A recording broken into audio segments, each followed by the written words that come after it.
Assalamualaikum warahmatullahi wabarakatuh. Pernahkah engkau merasa hidup berjalan, ibadah terus dilakukan, tetapi ada satu ruang di dalam hatimu yang tetap sunyi dan tak terjamah? Bukan karena kurang doa, bukan karena kurang usaha, melainkan karena ada sesuatu tentang dirimu sendiri yang belum benar-benar kau kenali. Banyak orang mencari Tuhan kemana-mana, padahal para waliullah justru memulai dari satu pertanyaan yang mengguncang. Siapakah aku sebenarnya di hadapannya? Video ini bukan untuk membuatmu kagum, bukan pula untuk menjanjikan hal-hal yang berlebihan. Ini hanyalah undangan lembut untuk berhenti sejenak, menenangkan hati, dan menatap ke dalam dengan jujur. Jika engkau bersedia mendengar tanpa tergesa, mungkin engkau akan menemukan sesuatu yang selama ini terasa dekat, namun belum pernah benar-benar kau sadari. Mari duduk tenang dan izinkan perjalanan ini dimulai dengan perlahan. Bab 1. Panggilan yang tak pernah diucapkan. Ada sebuah panggilan yang tidak terdengar oleh telinga, namun selalu mengetuk jauh di kedalaman batin manusia. Ia tidak datang sebagai suara keras, tidak pula sebagai perintah yang memaksa, melainkan sebagai rasa halus yang sulit dijelaskan dengan kata-kata.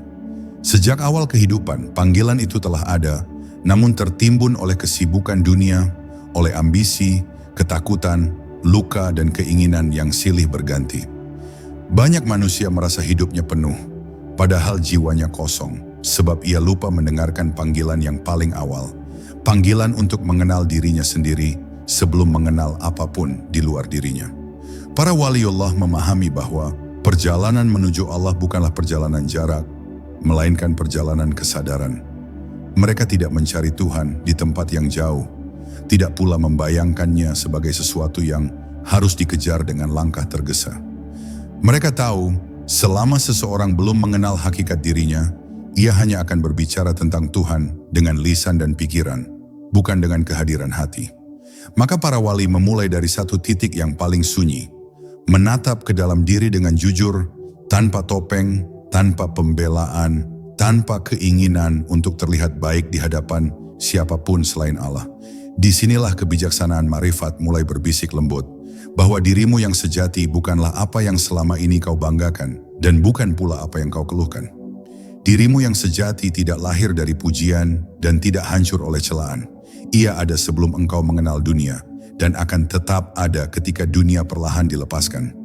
Namun selama engkau sibuk mendefinisikan diri dengan peran, status, dan cerita hidup, engkau sedang menjauh dari hakikat dirimu sendiri.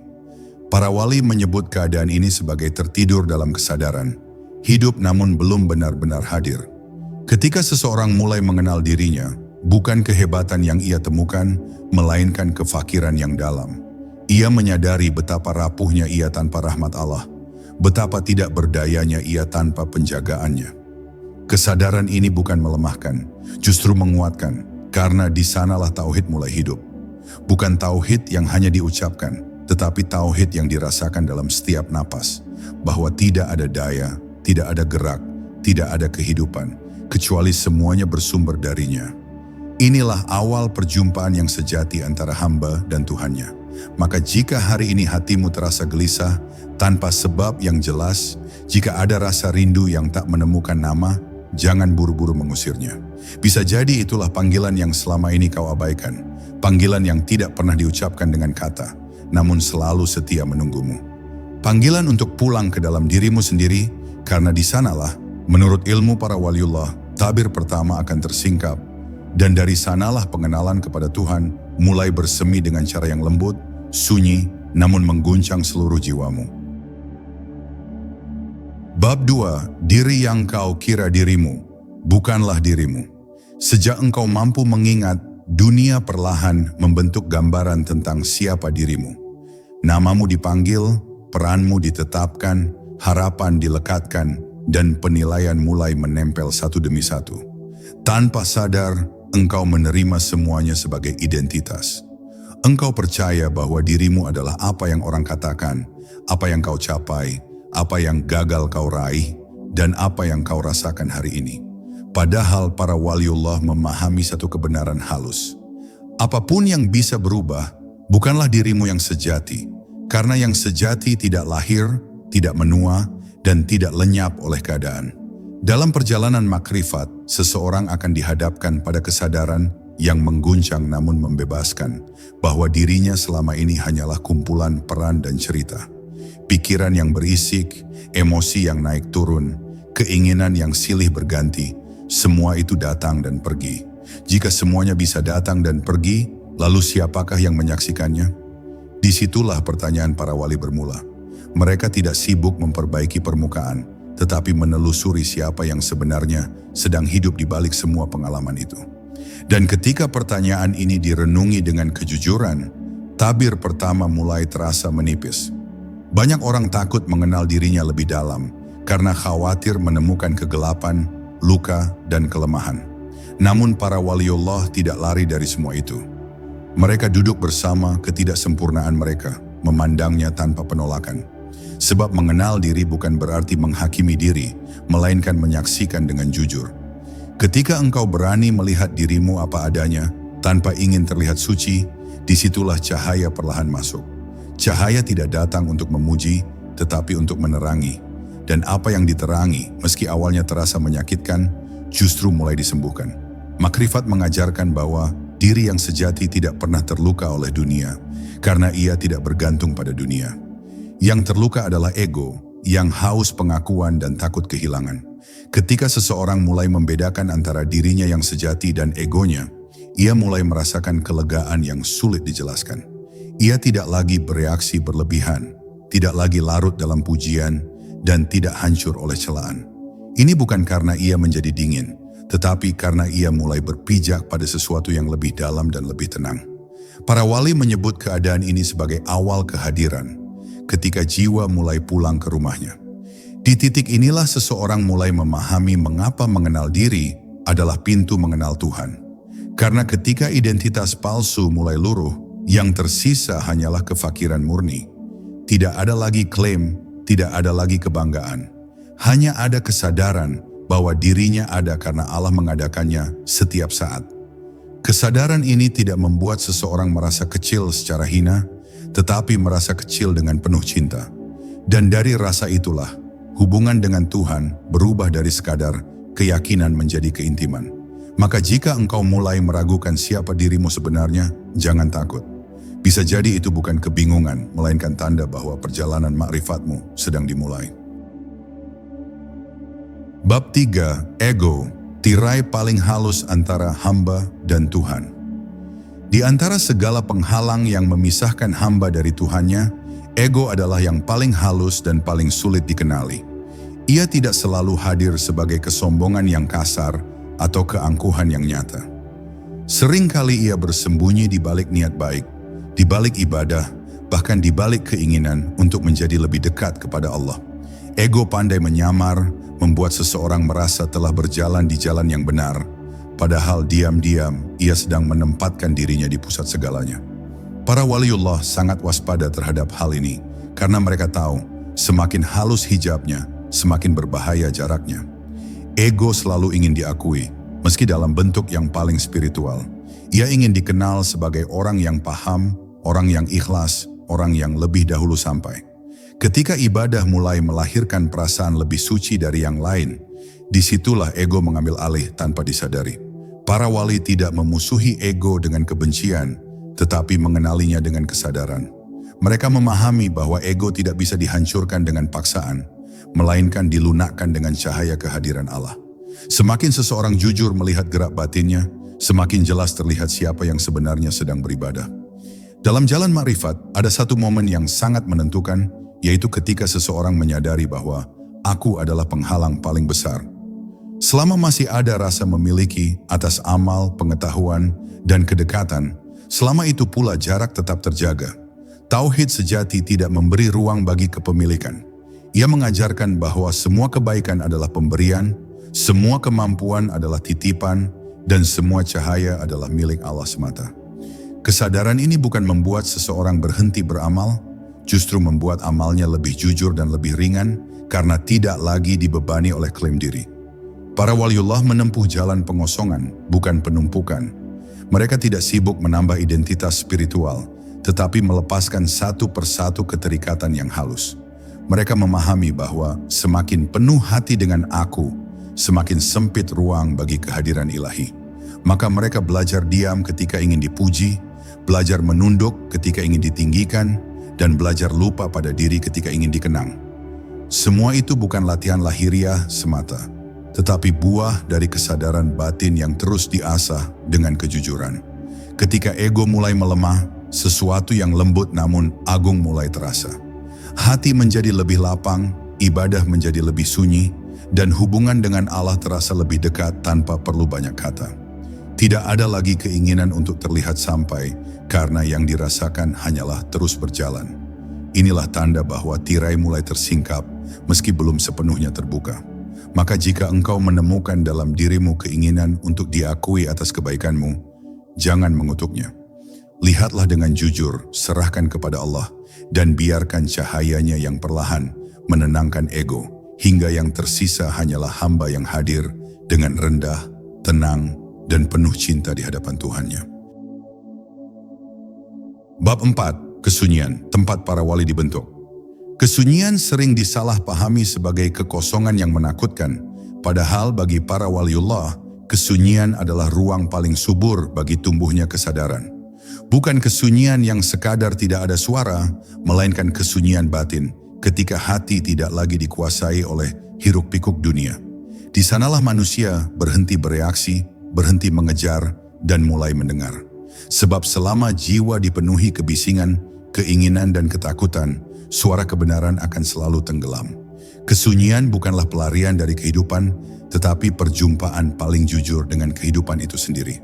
Para wali tidak mencari kesunyian untuk menghindari manusia, melainkan untuk membersihkan pandangan hati.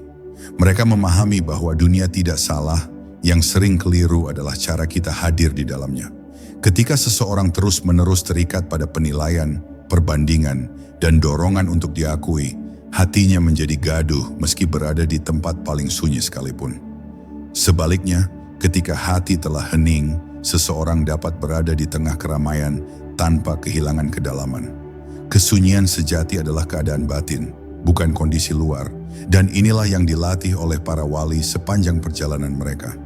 Dalam kesunyian, seseorang tidak lagi bisa bersembunyi dari dirinya sendiri. Semua yang selama ini tertutup oleh kesibukan akan muncul ke permukaan. Niat yang tidak murni, luka yang belum sembuh, ketakutan yang tak pernah diakui. Inilah sebabnya banyak orang merasa gelisah saat sendirian. Namun para waliullah justru memeluk keadaan ini dengan kesabaran. Mereka tahu, apapun yang muncul bukan untuk menghancurkan, melainkan untuk disadari. Ketika disadari tanpa penolakan, perlahan ia kehilangan kuasanya. Dan disitulah hati mulai dibersihkan, bukan oleh paksaan, tetapi oleh kehadiran. Kesunyian juga mengajarkan satu adab besar dalam tauhid, yaitu mendengar sebelum berbicara, menyaksikan sebelum menilai. Dalam diam, seseorang belajar bahwa Allah tidak perlu dipanggil dengan suara keras, karena Dia tidak pernah pergi. Yang dibutuhkan hanyalah kesiapan hati untuk hadir.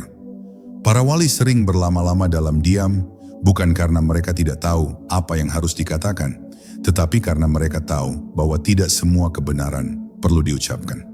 Ada kebenaran yang hanya bisa dirasakan, dan rasa itu tumbuh dalam kesunyian yang penuh kesadaran.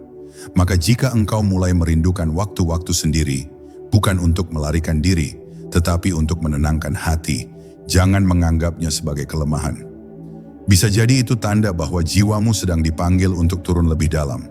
Kesunyian adalah rahim tempat makrifat dilahirkan. Di sanalah hati dipersiapkan, ego dilunakkan, dan perhatian dikembalikan ke asalnya. Dan ketika kesunyian itu mulai terasa hangat, bukan menakutkan, saat itulah engkau mulai memahami mengapa para waliullah menemukan Tuhan bukan di tengah gemuruh dunia, tetapi di dalam diam yang penuh cahaya dan kehadiran. Bab 5. Mengenal diri bukan membesarkan diri. Banyak orang keliru memahami makna mengenal diri. Mereka mengira semakin mengenal diri, semakin kuat pula rasa keakuan. Padahal dalam jalan makrifat, mengenal diri justru membuat keakuan itu runtuh dengan sendirinya. Para waliullah tidak menemukan kebesaran ketika menatap ke dalam diri, melainkan menemukan kefakiran yang mendalam.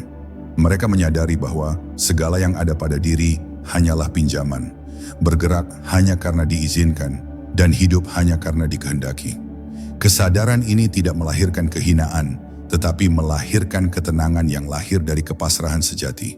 Ketika seseorang benar-benar mengenal dirinya, ia berhenti membela citra dirinya. Ia tidak lagi sibuk terlihat baik, terlihat benar, atau terlihat suci, sebab ia telah melihat betapa rapuhnya ia tanpa pertolongan Allah. Dalam pandangan para wali, pengenalan diri bukanlah pencapaian, melainkan pembongkaran. Lapisan demi lapisan klaim diri dilepaskan, hingga yang tersisa hanyalah kesadaran murni bahwa dirinya adalah hamba. Dan menjadi hamba bagi mereka adalah kemuliaan tertinggi, bukan posisi yang merendahkan. Mengenal diri juga mengajarkan seseorang untuk berdamai dengan keterbatasannya. Ia tidak lagi memaksa diri untuk selalu kuat, selalu mampu, atau selalu sempurna.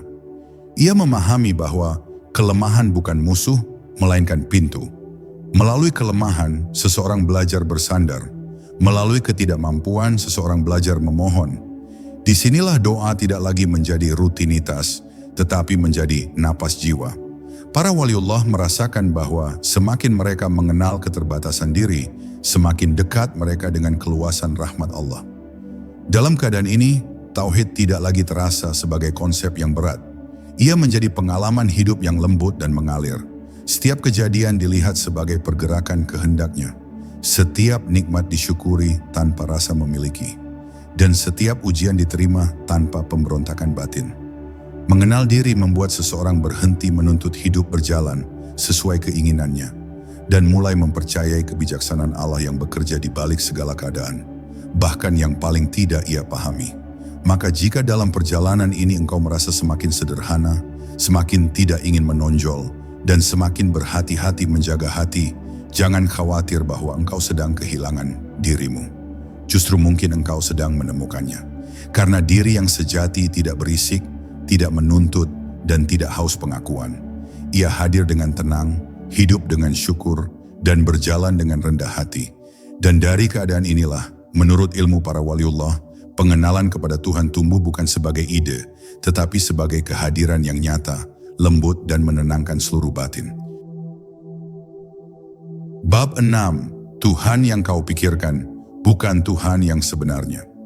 Dalam perjalanan batin, ada satu kesadaran yang perlahan muncul dan seringkali mengguncang keyakinan lama, yaitu ketika seseorang menyadari bahwa Tuhan yang selama ini ia bayangkan bukanlah Tuhan yang sejati. Segala gambaran, bentuk, dan konsep yang terlintas di pikiran, betapapun indah dan agungnya, tetaplah hasil dari keterbatasan akal manusia. Para waliullah memahami hal ini sejak awal, sehingga mereka sangat berhati-hati untuk tidak menyamakan Allah dengan apapun yang bisa dipikirkan. Mereka tahu, apapun yang dapat dibayangkan, dipahami, atau dirumuskan, pasti bukan Dia. Pada tahap ini, banyak orang merasa seolah kehilangan pegangan. Sebab selama ini, keyakinan mereka bertumpu pada gambaran dan pemahaman tertentu tentang Tuhan. Ketika gambaran itu mulai runtuh, muncul rasa kosong yang menakutkan. Namun para wali justru menyambut keadaan ini dengan penuh ketenangan. Mereka memahami bahwa runtuhnya konsep bukanlah hilangnya iman, melainkan awal dari iman yang lebih dalam. Ketika pikiran berhenti mengurung Tuhan dalam definisi, hati mulai diberi ruang untuk mengenalnya dengan cara yang lebih halus dan lebih hidup. Makrifat mengajarkan bahwa Allah tidak dikenal melalui akal, melainkan melalui kesadaran yang hadir. Akal memiliki peran, tetapi ia bukan pintu terakhir. Ia hanya mengantar hingga batas, lalu harus diam. Di titik inilah banyak pencari berhenti, karena takut melangkah tanpa pegangan konsep. Namun para waliullah melangkah dengan tawakal, menyerahkan diri pada kehadiran, bukan pada pemahaman.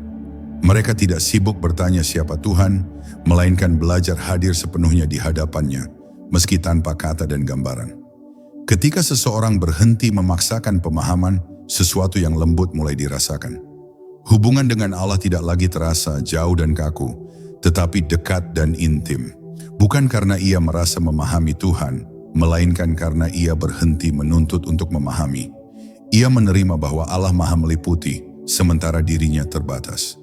Kesadaran ini melahirkan adab batin yang sangat dalam.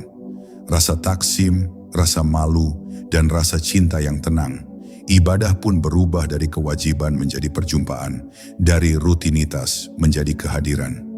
Maka jika suatu hari engkau merasa Tuhan yang selama ini kau pahami terasa runtuh, jangan tergesa menyebutnya sebagai keraguan. Bisa jadi itu adalah undangan untuk naik ke tingkat pengenalan yang lebih dalam. Karena menurut ilmu para waliullah, Tuhan yang sejati tidak bisa dipikirkan, tetapi bisa dihadiri. Dan ketika engkau berhenti menggenggam gambaran tentangnya, disitulah hati mulai merasakan kedekatan yang tidak lagi membutuhkan penjelasan, namun mengisi seluruh jiwa dengan ketenangan yang sulit diungkapkan oleh kata-kata. Bab 7. Fana, mati sebelum mati. Dalam perjalanan makrifat, ada satu fase yang paling sunyi sekaligus paling menentukan, yaitu ketika seseorang mulai merasakan apa yang oleh para waliullah disebut sebagai fana. Bukan kematian jasad, melainkan lenyapnya rasa memiliki atas diri, amal, dan kehidupan. Pada tahap ini, seseorang tidak lagi memandang dirinya sebagai pusat, tidak pula merasa sebagai pelaku utama dari apapun yang terjadi. Semua yang dulu terasa, aku, perlahan memudar, digantikan oleh kesadaran bahwa segala sesuatu bergerak karena kehendak Allah semata. Kesadaran ini tidak datang dengan gegap gempita, melainkan dengan keheningan yang dalam dan merendahkan hati. Fana seringkali diawali dengan pengalaman kehilangan, kegagalan, atau kehancuran batin yang tidak bisa dijelaskan secara logis. Banyak orang mengira itu adalah ujian yang harus segera dihindari atau disembuhkan. Namun para waliullah memandangnya sebagai rahmat yang tersembunyi. Sebab di saat seseorang kehilangan sandaran duniawinya, ia dipaksa bersandar hanya kepada Allah. Ketika tidak ada lagi yang bisa dipegang, disitulah ketergantungan sejati lahir. Dan dari ketergantungan itulah ego mulai kehilangan kekuasaannya sedikit demi sedikit. Dalam keadaan fana, seseorang tidak merasa istimewa, bahkan tidak merasa apa-apa tentang dirinya. Ia tidak sibuk menilai dirinya sudah sampai atau belum. Yang ia rasakan hanyalah kehadiran yang tenang, seolah hidup mengalir tanpa perlu dikendalikan. Amal tetap dilakukan, doa tetap dipanjatkan, namun tidak lagi disertai klaim batin. Tidak ada rasa aku yang berbuat, tidak ada kebanggaan tersembunyi. Semua dilakukan sebagai bentuk kepatuhan dan cinta, bukan sebagai cara untuk membangun identitas spiritual. Para waliullah menyebut keadaan ini sebagai mati sebelum mati, karena di sanalah seseorang terbebas dari beban terbesar manusia, yaitu mempertahankan diri. Tidak ada lagi ketakutan berlebihan akan penilaian, tidak ada kegelisahan kehilangan, karena yang dulu dianggap milik telah dikembalikan sepenuhnya kepada pemiliknya. Kehidupan justru terasa lebih ringan, lebih jujur, dan lebih utuh.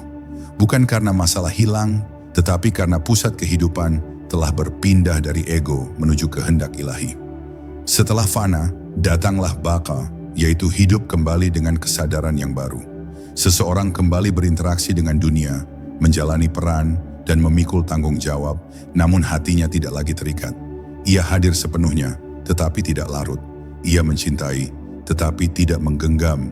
Inilah keadaan para waliullah yang tampak biasa di mata manusia, namun jiwanya tenggelam dalam kehadiran Allah. Maka jika dalam perjalanan ini engkau merasa dirimu semakin menghilang, jangan takut. Bisa jadi itu bukan kehilangan, melainkan kelahiran kembali, di mana hidupmu tidak lagi digerakkan oleh aku, tetapi oleh kehendaknya yang maha bijaksana. Bab 8. Ujian terakhir, ketika kau merasa paling mengerti. Ada satu ujian yang jauh lebih halus daripada penderitaan, lebih berbahaya daripada godaan dunia, dan lebih sulit dikenali daripada dosa yang nyata. Ujian itu muncul ketika seseorang merasa telah mengerti, merasa paham tentang jalan, merasa tahu tentang kebenaran, merasa mampu menilai siapa yang benar dan siapa yang keliru.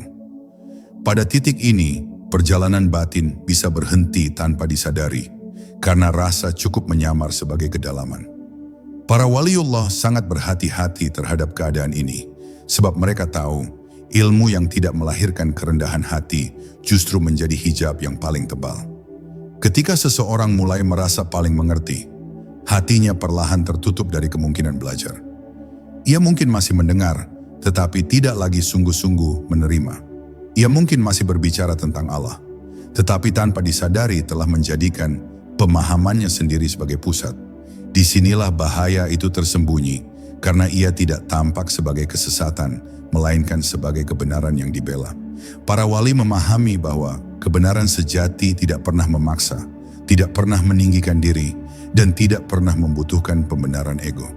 Dalam jalan makrifat, semakin seseorang mendekat kepada Allah, semakin ia menyadari luasnya ketidaktahuan dirinya.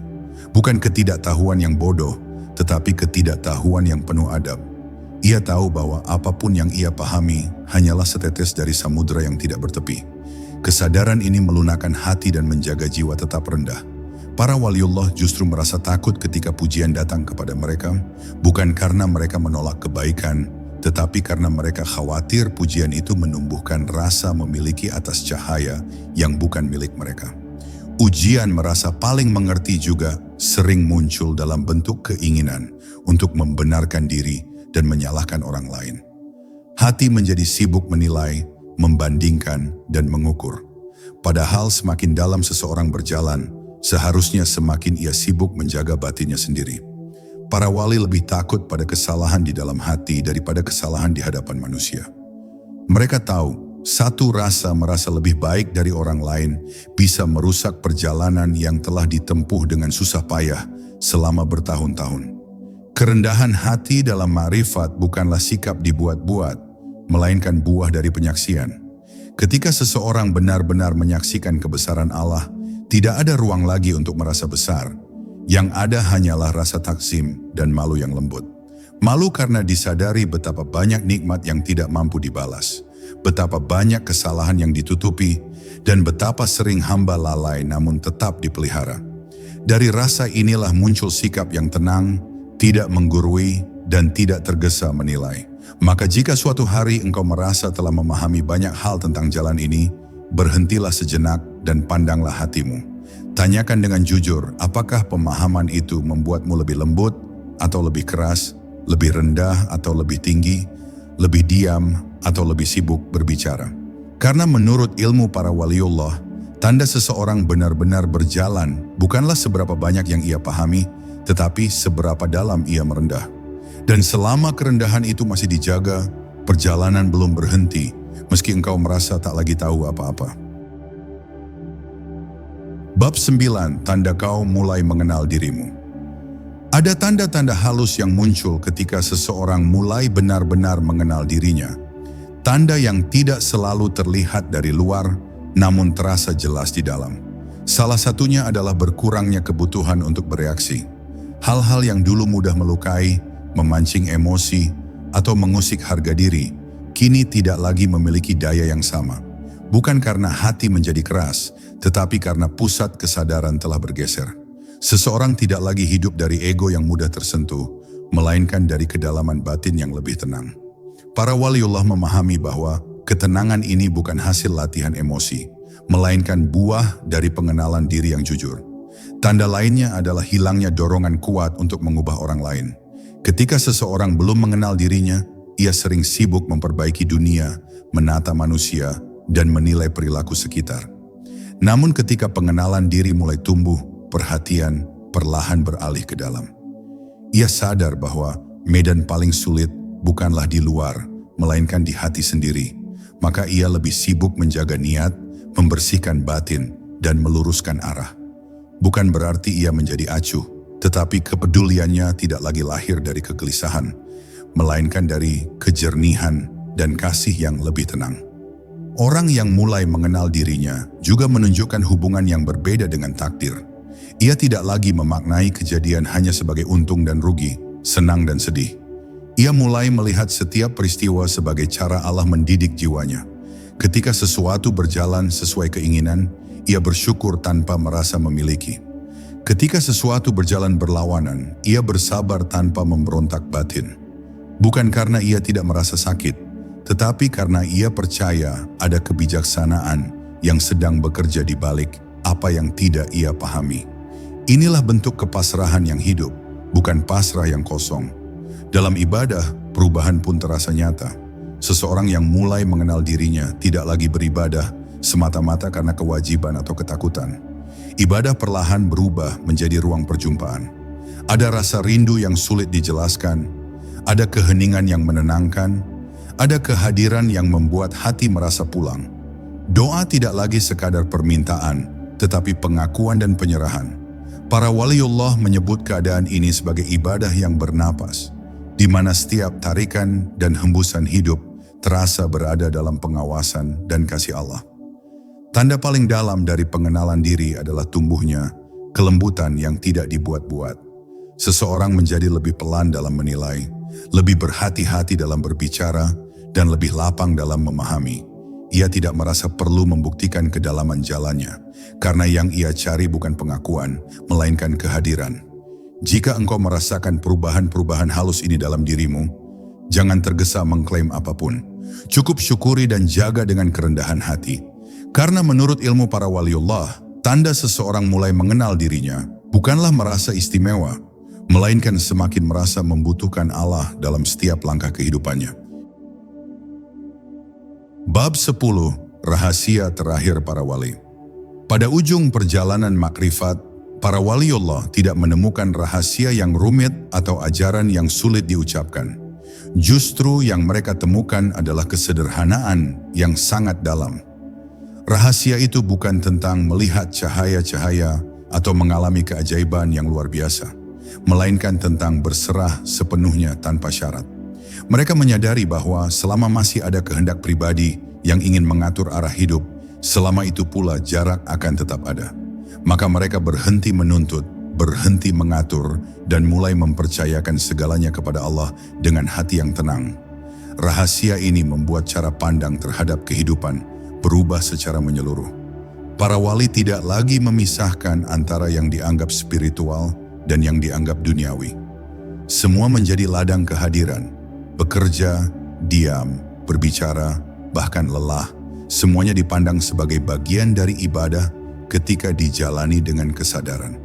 Tidak ada lagi momen yang terasa jauh dari Tuhan, karena yang berubah bukan situasi, melainkan cara hadir.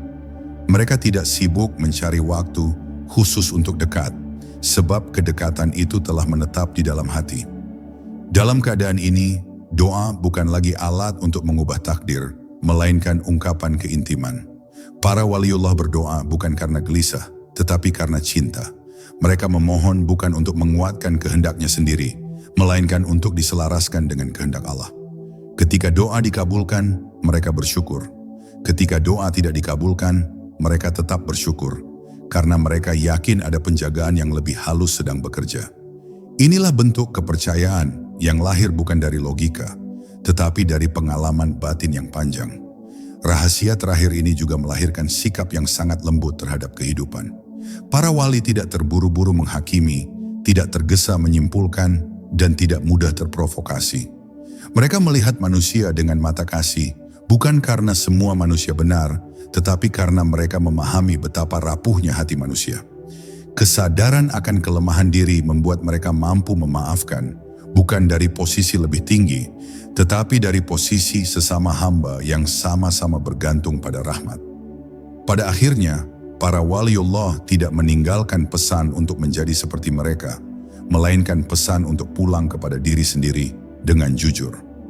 Mereka mengajarkan bahwa mengenal Tuhan bukanlah soal mencapai keadaan tertentu, tetapi soal melepaskan segala yang menghalangi.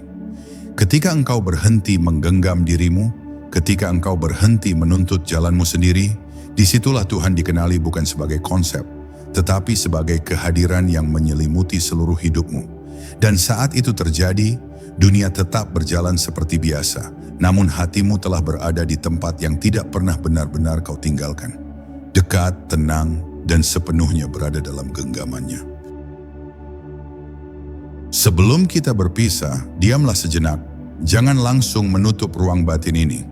Apapun yang tadi terasa di hatimu, jangan buru-buru diberi nama, jangan pula diusir. Biarkan ia tinggal sebentar, karena seringkali yang menyentuh paling dalam bukan kata-kata, melainkan kesadaran yang muncul setelahnya. Jika perjalanan ini membuatmu lebih tenang, lebih rendah hati, atau lebih rindu kepada Allah, itu sudah lebih dari cukup. Tidak perlu merasa telah sampai, karena jalan ini tidak menuntut kecepatan, hanya kejujuran. Teruslah berjalan dengan lembut, menjaga hati, dan menyerahkan arah kepadanya. Semoga Allah menuntun langkahmu, menenangkan jiwamu, dan memperkenalkanmu pada dirimu sendiri dengan cara yang paling penuh kasih. Wassalamualaikum warahmatullahi wabarakatuh.